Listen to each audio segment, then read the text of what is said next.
So our next speaker is a very interesting company, B-Yond. So Rui Frazo from B-Yond will present about incorporating automation and AI into the network. Welcome, Rui. Thank you. Is there a remote control? Yeah, here. Okay.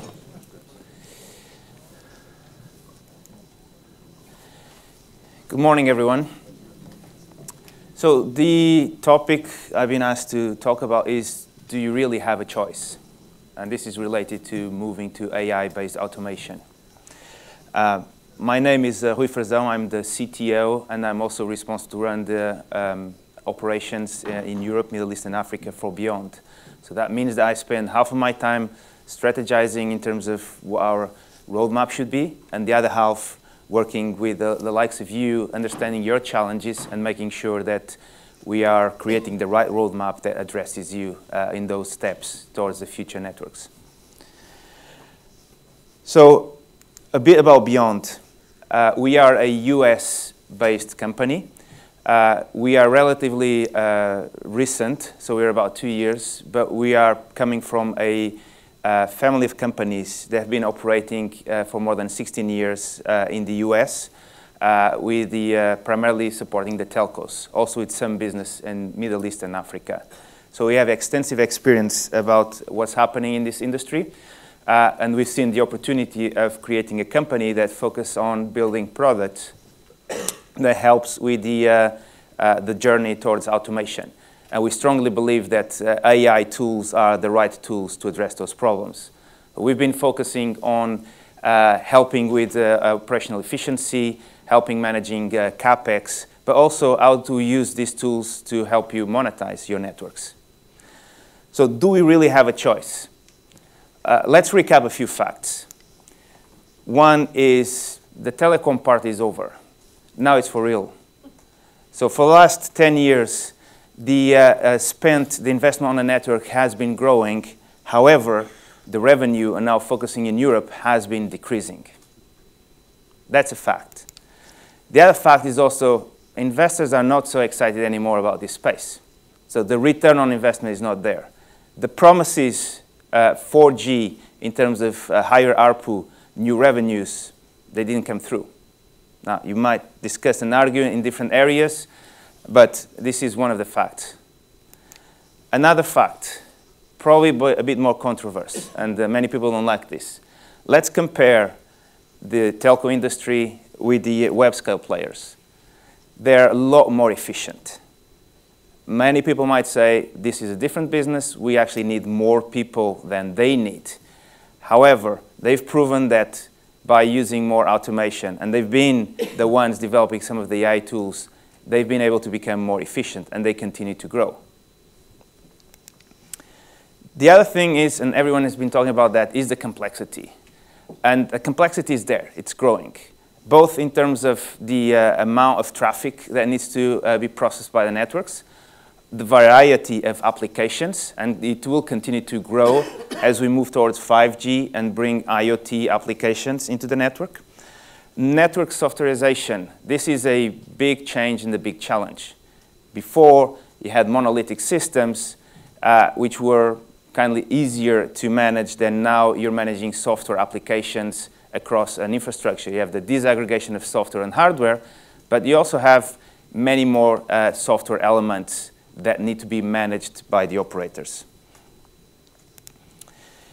And there is an attempt to move towards AI solutions. However, we are still at the early stage, and most of the developments in this industry have been done around automating repetitive tasks. So those are tasks that have been performed by people, and now we're trying to automate them or automate workflows. So this means doing the same thing we were doing before, just faster. The true opportunity is as you move up the chain, and many people talk about low-touch autonomous network operations. But there's many steps to get there. And that is one of the biggest challenges, is how do you take those steps? What's the right way to get there? Where should we be focusing? The biggest, so if you look at the challenge from an overall perspective, it's not just purely a technology challenge. We have tools, we have new tools. The biggest part of the challenge is how do you adopt those tools to the processes? How do you evolve processes? And particularly people. We need to move to a new type of organization, new type of skill sets. And the three components need to evolve together. So there's no point on trying to push one or the other, and it's not going to take you too far. Now, when you go into the technical challenges, at the top of the list, you see data. There's a lot of effort has been done in the past few years to build data lakes, to bring all of the data together. So those are all very good steps. However, the data is somewhere might not be compatible. So you might have data from different vendors which are not compatible. You might have unstructured data, not clean data. So despite the fact that the data is available either in a centralized place or different systems, it's still not modeled in a way that can be easily used. So when we talk about AI, AI is about taking data, processing data, and providing business insights out of that data, or providing useful information for automation tasks out of that data. And the outcome of those AI applications will depend on how good the data is.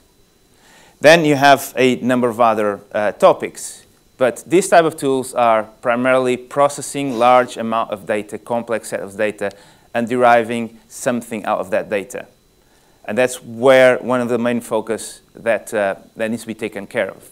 Now, as B-Yond, we've seen some of you have evolved in a structure where you brought that data into some centralized data lakes. You have big data analytics systems. Some of you even have a chief data officer. So all good steps. But it's not the same everywhere. We see differences across geographies. We also see differences within groups of telecom operators when we go from one country to the other country. So data is key, and making sure that the data is available, that the data is cleaned, and that there is a controlled access to that data is one of the key topics for AI automation moving forward. So what do we do as B-Yond, and what's our success? As I mentioned, we've been working with some of the largest operators. Being US-based, those are our first implementations. But they are very relevant and important for us. Why? Because to build those AI models, machine learning models, you need a huge amount of data. Fortunately, US operators are big, and we have access to that data. So we've been able to quickly develop those models and train the models. The second key topic is know-how. We need to understand what is the value of the data that we're ingesting, and we need to understand what's the output that the business is looking for. We have that knowledge. We have the people with that knowledge because we've been in this industry for many years. And the other thing is we're bringing a different model also in terms of how we go to market. So we are using a SaaS model. So we are bringing solutions that solve business problems, and we're doing it by providing a subscription fee to access that. You might ask, so what's the underlying technology? Do we have a platform? We do have a platform. And we have a platform out of necessity because we are focusing on various different types of problems that we want to solve, and we decided that we're not big enough to create vertical products, and we need to reuse some of those elements. So we built a platform, like many other people have built platforms that use the available open source code out there, and we're using that to be able to ingest a massive amount of data, to model that data flexibly, and then to build the use case on top of that. The other topic is the data science, so the math part of these algorithms. And this is one of the biggest challenges today. I know that many of you are hiring data scientists and trying to draw some conclusions out of that data. we do the same thing. The challenge is to find those data sciences that are able to understand what we're trying to solve here, the problem we're trying to solve. Our R&D is in Montreal, Canada, which is a great source of graduates with knowledge in data science. However, majority of those graduates, they learn deep neural networks, they learn how to do image recognition, and they believe that that's it, and we're going to apply this to every problem. That's not the case.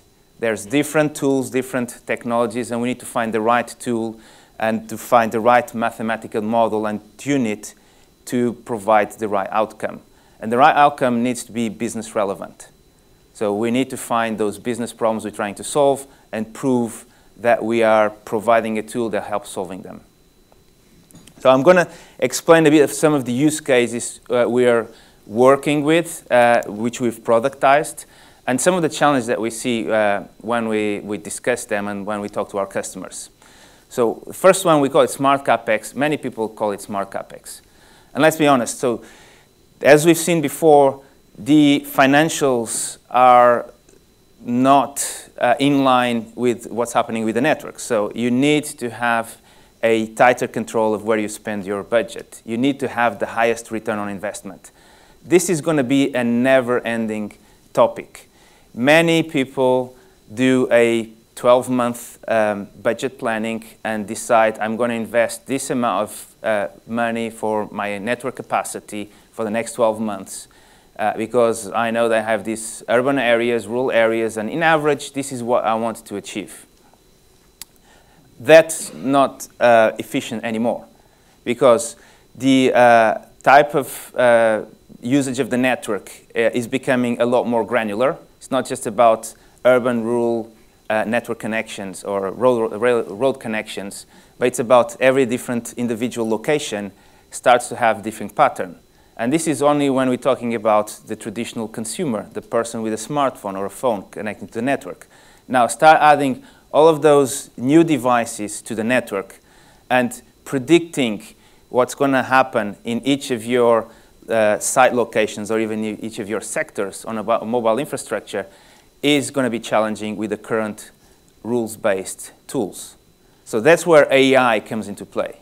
Because with AI, you can continuously learn what's the usage of the network, find those patterns, and then have a more granular prediction of where you should be investing. And making sure that you're making the investment exactly in the right place.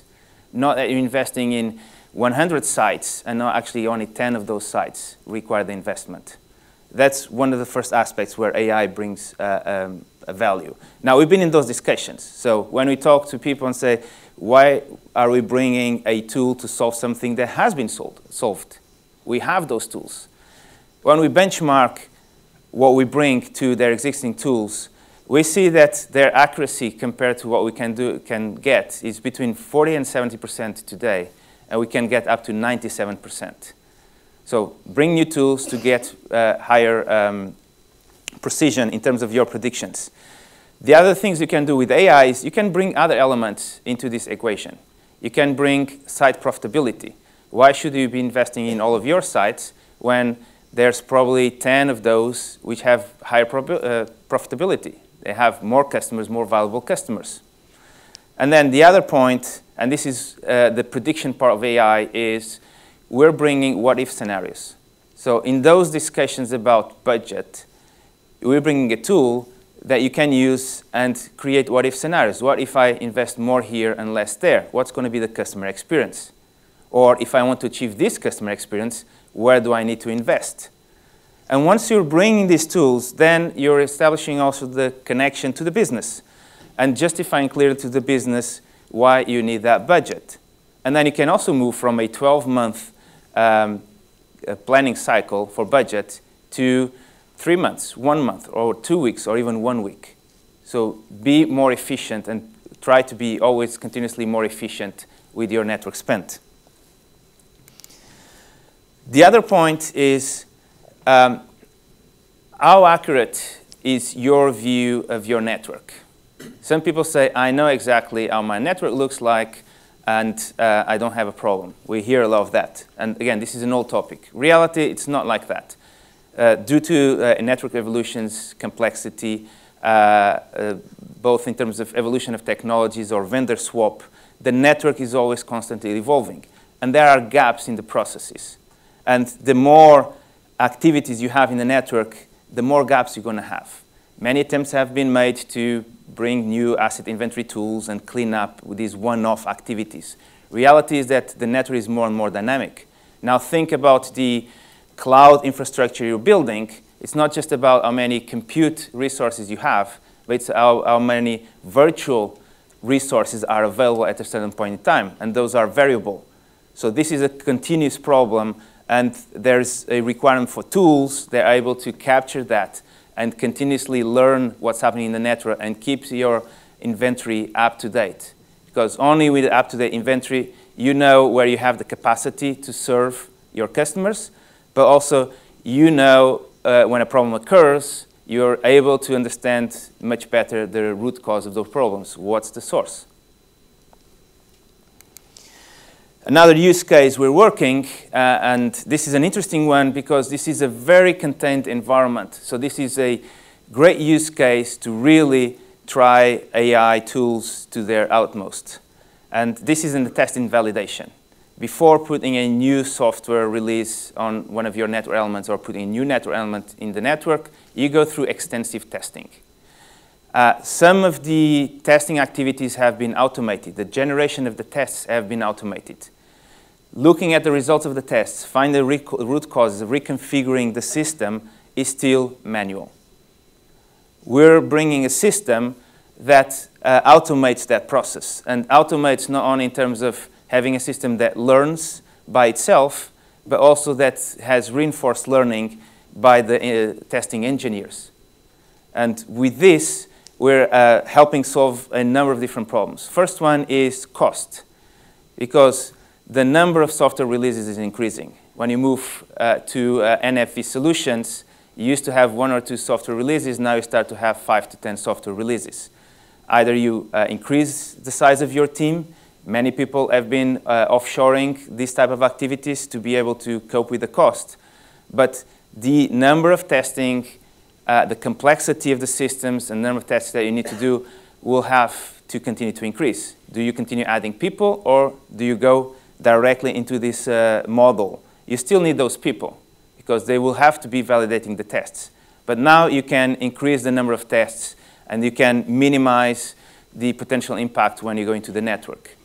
Now, don't want to provoke anyone, but you just look into the news, and it's public. There have been major outages around Europe recently, so to the point that they get to the news. Now, I don't know exactly the details, but I can guess that the pressure of putting new software releases, the fact that you don't have enough people to test it, probably you're reducing the number of tests that you're doing. So that's how you manage that challenge. So in this case, we're bringing a solution, and we've been working with customers that even asked us to bring our own people to help them adopt, so to start doing the testing for them, making sure that we're integrating the tool as fast as possible, doing the training as fast as possible, and once it's stabilized, to transfer back operations to them. And then we have solutions in the area of service assurance. Now, interesting enough, here we started looking at service assurance for complex problems. And one of the complex problems that exists for several years, I know that I've spent many years with an operator myself, and I was exposed to that, is providing having an understanding of what is the level of service you're providing to your corporate customers. And what's the challenge with the corporate customer? It's not one connection, one location. It's many connections, many different locations. It's mobility and office location. It's fixed and mobile. And now it starts to become also IoT. So how do you do a deal with a big corporate, promise an SLA for all of their network connectivity, but then you don't have a way to measure that? So we're bringing AI to collect all of that information, to find the correlation between various connections, find the hotspots of your corporate customers, which might be an office location, but could be a specific road, because there's many people that are crossing those roads on a daily basis. And then measuring the overall performance of those connections. Going a step further and identifying when you're not able to meet those SLAs, what's the root cause? Was it a problem with coverage, capacity, a device problem? So that when you go in front of your customers, you already know, in generic terms, how do they feel, what's the SLA, and you have answers. You might have already the solutions or the information, and that's what we're providing, a prediction of, we know your problem, and this is how we're going to solve it. We know that you're in an area of bad coverage, and we're going to invest in that area. So this tool, actually, we're starting to work with the commercial part of the operators. And with that, creating the necessary visibility in terms of the performance of the customers, but also creating the business sponsorship to make the investments in the network. One of the things I remember was enterprise colleagues calling me and saying, my customer is complaining, you need to invest on the network. And I would be saying, I'm investing on the network. So this is how I'm increasing in average the capacity and the coverage. But I was not focusing the investment in the specific areas for that customer because I didn't know. So there was a disconnect. Now you can start bringing these tools to bring the network visibility to a level that relates to customer experience so that your business people can address those concerns of the customers, but also that they can sponsor the technology department to make the right investments in the right place. But we're also taking a step further, and we're using this type of tools to help operators monetize their network, identifying areas or parts of their customer usage where they could go and upsell, sell a fixed connection, indoor service, because we can prove that by providing indoor coverage, there's a better service. Or even identifying areas where we believe you should be deploying MEC infrastructure. And that's by analyzing also the type of applications that users are using in certain location. Again, all of this is processing more and more information, correlating more and more information. Can you do this without AI type of tools? Maybe. But from what I've seen, my experience is going to be very difficult. These are examples of what we've been doing. I've been asked also to say, so can I give you a prescription book of where should you start? Where should you go? I cannot. What I can tell you is what we've seen is we have a number of different solutions, and every telco customer we talk to sees the value of what we're doing differently. And why is that? Because there's two elements here. One is, how big is the problem, or how big do you know that the problem is? So those are two different things. Second is how difficult and complex it is to actually bring these tools and help solving the problem. And this is not just technology, but this is also organization. So what's your level of maturity in the organization? I've been in some conversations where some people told me, oh, we have this great group of data scientists, and they're already somewhere, and they're going to solve the same problem as you're solving. But the question is, do they have access to the data? Do they know how to train the model? Do they know what data they need to require to train those algorithms? We have the expertise. So I'm happy that operators want to invest in those areas. However, having the access to data, training those algorithms, proving the value, and continue to evolve those algorithms across different data sets is the key element to be able to improve the efficiency and accuracy of AI systems. And this is pretty much what I had to tell you, and I'm open for questions. I think we still have some time. So, do we have any questions for Rui? We have a question from this gentleman here. Hi, Rui. Clive Turner from Vodafone Automotive. Has your focus been on generating revenue or on reducing cost when you look into AI so far? So we've been looking at improving CapEx usage, improving the operational efficiency, but also finding ways to how can we use these tools to help monetize. So we're looking into all of the aspects because although we've been looking at some one-by-one use cases, the last one I explained to you, which we call SLA management, is a combination of different algorithms.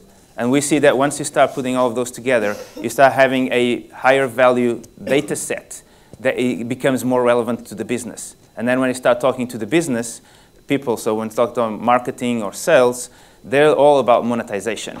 They don't really care too much about how the network becomes more efficient, because they say that's the CTO problem. The network needs to be efficient.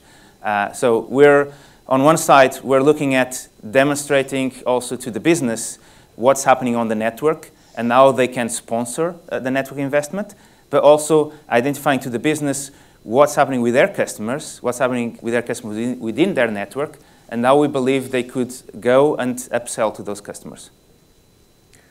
But correct me if I'm wrong, Rui, this is a common platform that you're using for these 6 different use cases, right? So put the platform aside. So yes, so we use a common platform framework. Now we can run multiple instances of the platform, or we can run one instance of the platform. So that depends more or less on how the operators are organized and how easy it is to deploy. So we don't necessarily need to deploy all of these different use cases within the same platform within the operator. We could even provide some of this from a public cloud infrastructure. What I'm asking is, today, obviously, the demand is cost savings and operational efficiency, perhaps. But if you're developing a single platform, that could be used in the future for new services. Correct. And we have, so as I told you, we had to develop a platform out of necessity, because being a small company, we need to make sure that when we build components that are reusable. That's where our platform approach came. And then we also realized that once we build this flexible platform so that our various teams can develop on top of it, that it made sense that we make it an open platform for other technology partners to work on it. And that's one of the elements that we have, is partnerships with other technology companies that can run some of their use cases on top of our platform. And I believe you guys are involved in Project Acumus as well, right? Correct. So we are one of the founding members of Acumus, so we're a member of Linux Foundation. And so we really believe that this is the way forward. I mean, AI and automation. Let's say making AI accessible in a way that people can use it without you having to hire the smartest, most expensive data science in the world. So this is one of the things that we believe, and that's why we are working with Acumus and contributing to Acumus. Very good. So, thank you very much, Rui. Very interesting. Thank Very you. good. So, I believe we are in good timing for our first coffee break. So, let's have a 25-minute break, and we'll be here 11:15 to continue with our next round of presentations. Thank you very much, Rui. Very good.